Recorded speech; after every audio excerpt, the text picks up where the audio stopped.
একদিন সকালে তিন ভাই দুধু গরুকে মাঠে নিতে বের হলো। রাহুল বলল, আমি আগে নেব। সুমন বলল, না, আমি আগে নিয়েছি।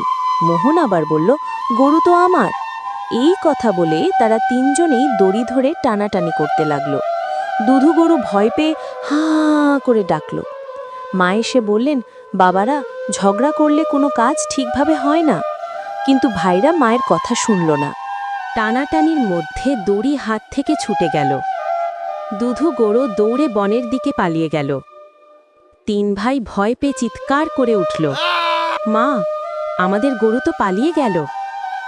মা বললেন, দেখলে, একসাথে না চললে এরকমই হবে। তিন ভাই কাঁদতে কাঁদতে গরু খুঁজতে বের হলো। রাহুল গেল বাম দিকে, সুমন গেল ডান দিকে, মোহন গেল সোজা বনপথে। তারা আলাদা আলাদা খুঁজতে লাগলো, কিন্তু কেউই গরুকে পেল না, কারণ বনটা অনেক বড়। মোহন বনের ভেতর এক শিয়ালকে পেল। শিয়াল বলল, তোমরা তিনজন মিলে খুঁজলে খুব সহজে পেতে, এইভাবে আলাদা আলাদা খুঁজলে কখনোই পাবে না। মোহন ভাবল, শিয়াল ঠিকই বলছে। সে দৌড়াতে দৌড়াতে ভাইদের কাছে গেল এবং সবাইকে একই জায়গায় জড়ো করল। তিন ভাই এবার একসাথে সিদ্ধান্ত নিল। রাহুল, আমি গাছের উপর উঠি, উপরে থেকে দেখি। সুমন, আমি ঝোপের ভেতর দেখি। মোহন, আমি নদীর ধার দিয়ে খুঁজছি।